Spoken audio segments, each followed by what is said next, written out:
Radio J. Le cinéma parlant, Lynn Tobiana. Lise Gutmann. Radio J. Lynn, bonjour. Bonjour Lise. Alors depuis ce matin, je pense que si on n'a pas répété le mot rentrée au moins 10 fois, on l'a pas dit du tout. Donc, ravi de vous retrouver en cette rentrée. C'est aussi la rentrée du cinéma. C'est le festival américain qui arrive à grands pas à Deauville. On en reparlera bien entendu. Bref, une grosse actualité. Et on commence avec Valeurs sentimentales de Joachim Trier. De quoi s'agit-il ? Ah oui, alors Lise, c'était vraiment ce film, c'était un coup de cœur bouleversant du festival de Cannes, oui. qui a eu d'ailleurs le Grand Prix à Cannes. Il s'agit d'un drame familial aux accents bergmaniens sur la relation complexe, on va dire, d'un père qui est un artiste vieillissant, un réalisateur de cinéma. C'est un peu Joachim Trier d'ailleurs, puisque c'est un film assez personnel. La relation entre lui et ses deux filles, Nora et Agnès, orphelines de leur mère. C'est un drame générationnel, fait de regrets, de blessures, de manque d'amour, et servi par un formidable trio de comédiens. C'est un film aussi qui n'est pas dénué d'humour noir, mais qui est aussi sur le pouvoir consolateur et réparateur de l'art. Et il faut souligner aussi dans ce film la beauté de la photographie. C'est un film à voir absolument. Magnifique, à ne pas rater. Valeurs sentimentales de Joachim Trier. On passe maintenant à Alex Lutz avec Connemara. Voilà, Connemara qui sort le 10 septembre. Mais comme je serai en direct du Festival de Deauville, j'aurai pas l'occasion de parler de ce film. Et j'aimerais vraiment le conseiller à nos auditeurs. Alex Lutz, bon, tout le monde le connaît, c'est le réalisateur de Guy et d'une nuit, oui. Et aussi le fameux comédien de Catherine et Liliane. Oui, tout à fait. C'est adapté du roman de Nicolas Mathieu. Nicolas Mathieu qui s'est rendu aussi très célèbre par son livre Leurs enfants après eux, qui a donné lieu d'ailleurs à un film. Alors ce film Connemara, c'est avec Mélanie Thierry, Bastien Bouillon, un acteur qui monte vraiment, et Jacques Gamblin. Alors c'est l'histoire d'Hélène qui a 40 ans, qui décide de quitter Paris pour les Vosges, dans sa ville natale, entre Nancy et Épinal, après un burn-out brutal. Wow. Et là, elle y retrouve sa famille, mais aussi un ancien copain de lycée, un très bel hockeyeur. Ça, je connaissais pas cette dénomination. Enfin, joueur de hockey, tout simplement. Qui est joué par Bastien Bouillon, de qui elle va tomber follement amoureuse. Alors, c'est un film d'amour, Connemara, mais c'est aussi un film sur les déterminismes sociaux, parce qu'il s'agit d'une histoire d'amour entre des êtres totalement différents. Il y a une sorte de barrière de classe entre eux, mais néanmoins beaucoup d'amour. C'est l'adaptation réussie et très touchante du roman Connemara de ce fameux Nicolas Mathieu. Alors, on va il faut juste souligner en plus la performance de Mélanie Thierry, qui est aussi remarquable que dans le film Mariana d'Emmanuel qu'on Finkielkraut, avait adoré, bien sûr. Dont on avait beaucoup parlé, et qui est toujours lumineuse, même dans le registre de la fragilité et de la vulnérabilité. Elle reste vraiment solaire. Elle est magnifique, cette actrice. Alors, on écoute la bande-annonce du film. Absolument. Et donc Connemara d'Alex Lutz. Prêt, feu, partez! C'est parti! Ça va? Ah oui, pourquoi? Avec Philippe? Ah non, ça va pas, non, avec Philippe. Puis de toute façon, le principal, c'est ton boulot. Je crois pas, non. Mais tout va bien, de ce côté-là. Ah non, ça va pas non plus de ce côté-là, tu vois. Fermez les yeux, relaxez-vous. Concentrez-vous. Que voyez-vous, là, maintenant? Épinal, est-ce que vous êtes là?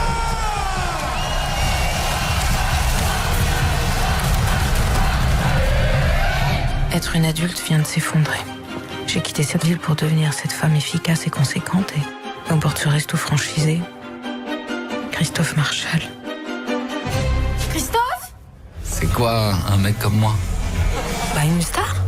Ah ouais, mais tu trouves que je ressemble à une star? Quand on est seul. Non, papa. Non. Je vais me marier, Jen Evan, mon homme. T'es amoureux? Mais non. Mais ta gueule, bien sûr que je suis amoureux. Félicitations. Bah ouais, merci, je sais pas, en fait, un truc... voir. Voilà, Ça la fait du bien. bande-annonce du film Connemara d'Alex Lutz. C'est un film vraiment que Lynn, vous nous conseillez. Oui, vraiment pour ce beau film d'amour entre deux personnages très différents, mais il y a quand même une chanson qui les unit, qui incarne un petit m'en peu doute. leur union. Je sens la chanson arriver. Voilà, Connemara de Michel Sardou. On On va est- écouter quelques... Bien sûr. En paix, Maureen a plongé nue dans un lac du Connemara. Sean Kelly s'est dit je suis catholique, Maureen aussi. L'église en granit de Limerick, Maureen a dit oui. Teddy Burrari, Barry Connolly et de Galway, ils sont arrivés dans le comté du Connemara. Il y avait les Connors, les O'Connolly, les Flaherty, du Ringo Kerry et de quoi boire 3 jours et 2 nuits.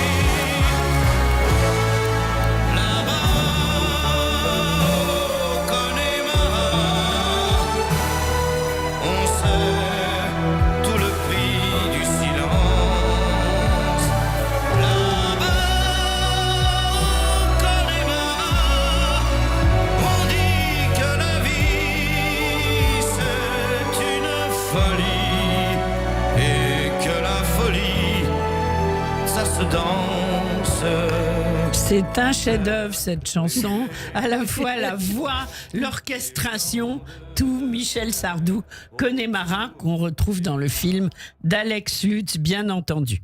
Un autre film maintenant, à moins que vous ayez encore Oui, quelque chose à... Un autre film, alors un film vraiment qui m'a beaucoup marqué à Cannes, au Festival de Cannes, c'est Sirate de Oliver Lax, qui sort également le 10 septembre, la semaine prochaine. Oui. Oliver Lax, qui est un réalisateur franco-espagnol, c'était vraiment ce film, un des meilleurs films du festival, avec Sergi Lopez. Et il a eu d'ailleurs le prix du jury ex aequo. Alors ce film se situe au cœur des montagnes du sud du Maroc. Et Luis, joué par Sergio Lopez, accompagné de son fils Esteban, recherche sa fille aînée qui a disparu. Et dans leur quête éperdue, il rallie un groupe de raveurs, de ces fêtards des raves. Des raves parties. Des raves parties. Et il se lance donc à la recherche, avait en même temps que ce groupe de raveurs, d'une énième fête dans les profondeurs du désert à travers l'Atlas. Alors ce film est un voyage initiatique et apocalyptique, Lise. Ah oui. C'est un voyage dangereux, hypnotique, haletant, d'une intensité folle. C'est un film vraiment radical, halluciné. Un road movie. Dans le désert. Dans le désert, à la fois merveilleux mais aussi terrifiant, et qui est, selon le réalisateur, métaphorique du monde entre la vie et la mort. C'est un film choc, vraiment j'insiste, avec des images de désert d'une beauté stupéfiante, à voir absolument. C'est un film que je situerais un peu entre Mad Max et David Lynch, et qui fait beaucoup penser aussi à ce fameux film que vous avez dû voir, Lise, c'est Easy Rider, de Mais Dennis oui, bien Hopper. sûr. Un film qui fait partie de l'histoire du cinéma mondial. Alors un autre film maintenant, Les Tourmentés de Lucas Belvaux. Qui est tourmenté, Lynn? Oui, alors les 3 personnages de ce film. Carrément, Il y a les 3. carrément 3 tourmentés. Oui. Alors Lucas Belvaux était venu au micro Oui, bien de sûr. Radio J en tant que président du jury du prix de la citoyenneté, et il nous avait parlé également de son film qui sort le 17 septembre, et c'est un film franco-belge avec Niels Schneider, Déborah François et Ramzi Bedia. Alors c'est l'histoire très étrange d'une dame veuve, richissime, passionnée de chasse, et qui, pour tromper son ennui, charge son majordome, Ramzi Bedia, de lui trouver un candidat pour une chasse à l'homme, moyennant un très gros salaire. Wow. Et Skender, qui est joué par Niels Schneider, un ancien légionnaire devenu SDF depuis que sa femme l'a quitté, est le gibier idéal pour cette mission. On écoute. J'ai chassé tous les gibiers. Chasser, traquer, pister. C'est ma passion. Une drogue presque. Ma patronne cherche quelqu'un comme toi. Je vous propose d'être mon gibier pendant 1 mois. Si à la fin de ce mois vous êtes encore vivant, l'argent sera pour vous. Si je vous ai tué avant, on le donnera à votre famille. Est-ce que ça vous tente? Ça se passera en Roumanie, dans les Carpates. On mettra les chiens sur ta piste. Tu n'as pas le droit de t'armer. D'après Max, vous n'étiez pas un soldat comme les autres. T'es toujours parti sans prévenir. On restait des semaines sans nouvelles, sans savoir si t'allais revenir. C'était ça notre vie avec toi. Les garçons, c'est ce que j'ai de plus important. Je pourrais mourir pour eux.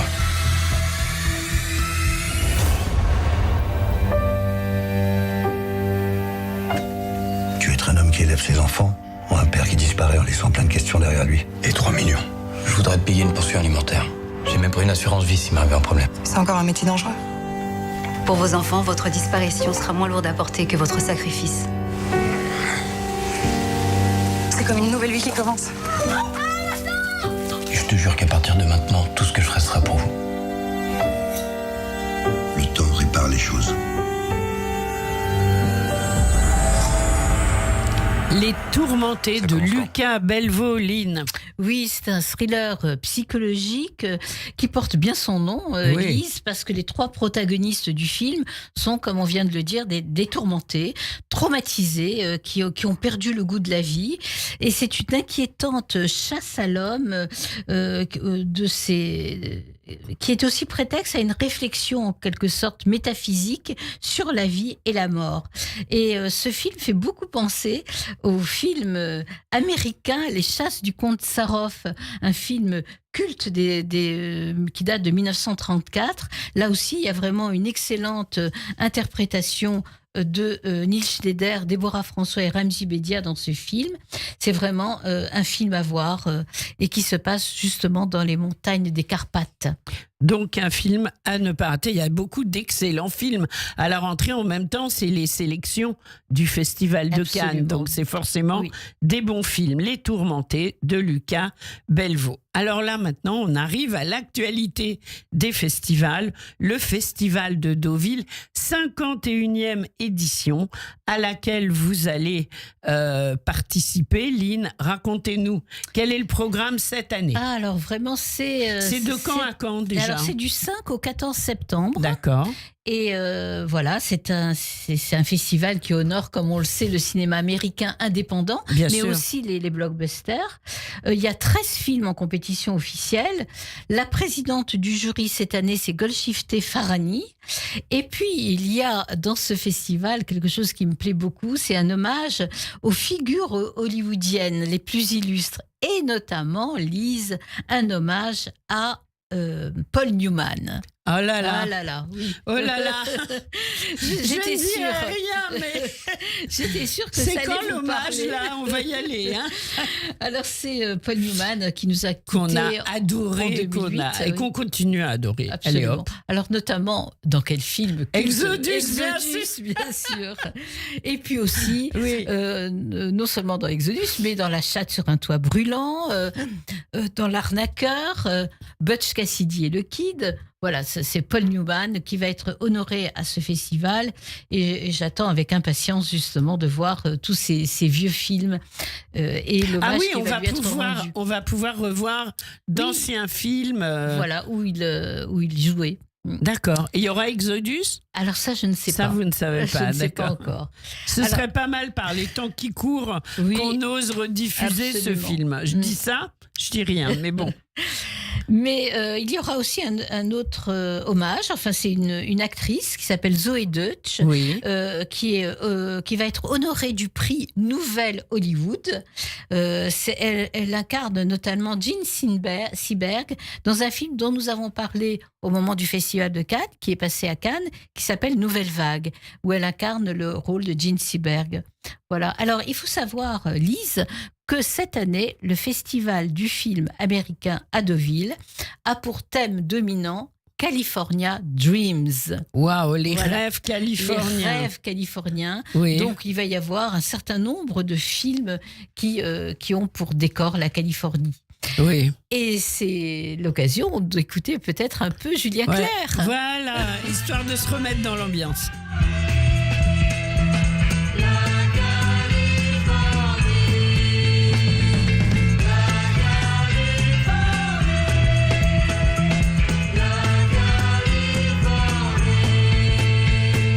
La Californie se dort près de la mer.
Claire, la Californie qui sera à l'honneur au Festival de Deauville, la 51e édition, qui commence le 5 septembre. Alors, cette chanson mythique. Oui, cette chanson mythique sur la Californie. Je dois dire que cette émission, cette semaine, Lise, est tout à fait en prolongement avec mon voyage, puisque j'étais à Los Angeles. Mais oui, alors racontez-nous.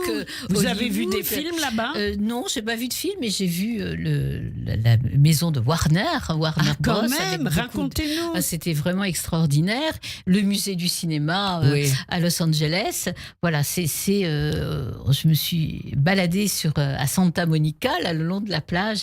C'est vraiment une région formidable. Mais oui, bien sûr. Et puis c'est mythique, c'est historique quand on s'intéresse au cinéma. Mais absolument. oui. Donc le festival de Deauville, je veux des sur photos. La Californie. On les divulguera pas à l'antenne, mais je veux des photos, Lynn. Voilà. Vous les aurez. Alors, et j'étais aussi beaucoup plus loin encore, parce que je reviens du bout du monde. Oui. Lise. Alors vous étiez où ? Dites-nous tout. Aux îles Fidji. Waouh. Aux îles Fidji, moi je savais, mais j'ai rien dit. C'est les Fidji, c'est un pays du Pacifique Sud. C'est un archipel de 300 îles qui se situe au nord de la Nouvelle-Zélande. Entre Hawaï et la Nouvelle-Zélande, et c'était vraiment extraordinaire cette destination, et ça m'a fait penser, et j'étais vraiment, non seulement ça m'a fait penser, mais j'étais sur les lieux même du tournage de deux films cultes qui ont été tournés dans les îles Fidji. Dans les îles Fidji, et notamment dans une île qui s'appelle Nanuya, c'est l'île où j'étais, le lagon bleu. Le lagon bleu, ça fait rêver, le lagon bleu, oui, qui date de 1980. Et d'ailleurs, ces deux films dont je vais parler, qui ont été tournés dans les îles Fidji, on peut les trouver en DVD ou sur des plateformes. Alors, le lagon bleu, c'est un film d'aventure romantique américain réalisé par Randall Reiser. Je l'avais vu, moi, à vous avez dû le voir certainement, avec Brooke Shields. Oui, bien sûr. Voilà. Et Christopher Atkins, et qui a été tourné sur l'île de Nanuya, voilà, une île du Fidji. C'est l'histoire de deux enfants laissés à eux-mêmes sur cette île après s'y être naufragés. Et un deuxième film ? Un deuxième film, c'est Seul au monde de Robert Zemeckis, qui a été tourné également aux îles Fidji, qui date de 2000, là, qui est beaucoup plus récent, avec Tom Hanks. Et ce film a eu un immense succès critique et commercial. C'est l'histoire d'un naufragé solitaire sur une île du Pacifique qui va vivre comme Robinson Crusoe pendant 4 ans. Et là, on a pu vraiment souligner la performance de l'acteur Tom Hanks, qui a été extraordinaire. Je crois qu'il avait dû maigrir de 30 kilos pour ce rôle. Voilà, donc c'est ces deux films qui ont pour cadre ces îles paradisiaque, vraiment des îles Fidji. Et vous y étiez ce paradis. Et voilà, donc je voudrais faire profiter à nos auditeurs de ce décor extraordinaire que l'on peut retrouver dans ces deux films. Alors, on va se résumer. L'actualité, c'est Valeurs sentimentales de Joachim Trier, Connemara d'Alex Lutz, Sirade d'Olivier Lacks, Les Tourmentés de Lucas Belvaux, ça en fait des films à voir. Le thème du Festival de Deauville, la Californie, et puis 2 films des îles Fidji que vous venez de nous décrire avec beaucoup de... On sent le coup de cœur, et l'enthousiasme. J'ai adoré. Alors, Lynn, donc la semaine prochaine, vous serez en direct du festival avec nous. Vous avez déjà des projets d'interview, des idées de films pas pour l'instant, parce que là, je reviens du bout du monde. Oui, vous êtes un peu en jet lag, je connais. Un peu décalé. Mais il y aura certainement des interviews. Enfin, j'espère que j'aurai la chance de pouvoir faire des interviews avec des réalisateurs prestigieux, comme l'année dernière avec James Gray, qui est un de mes réalisateurs préférés. Oui, ça, très certainement. Moi, je peux dire un petit mot peut-être. J'ai eu le plaisir pendant les vacances d'être, entre autres, au Brésil, à São Paulo, une ville dans laquelle il y a une très grande communauté juive, mais vraiment très bien installée et tout. Et au moment où j'y étais, mais je n'ai pas pu y aller parce que, entre autres, tous les films étaient en portugais brésilien, mais il y avait le grand festival annuel du cinéma juif de São Paulo avec des films qui avaient l'air incroyables, donc que je me suis fait expliquer, et un public incroyable, un monde fou pendant 2 semaines entières. Le festival du cinéma juif à São Paulo, c'était au mois d'août. Oui. Et le mois d'août, pour eux, c'est l'hiver, faut le rappeler. Alors, il faut dire aussi, Lise, que j'ai rencontré un grand nombre d'Israéliens aux îles Fidji. J'ai l'impression que c'est une destination très prisée par les Israéliens. Certainement, certainement. Et ben voilà, on a eu de bonnes vacances et on en fait profiter tout le monde. Voilà, au niveau cinéma. Merci beaucoup d'avoir été avec nous. On va terminer, je ne sais pas si on a le temps, avec quelques notes de Yael Naïm, Baboker. Merci d'avoir été avec nous. Rendez-vous la semaine prochaine en direct de Deauville. Merci Lynn Toubiana.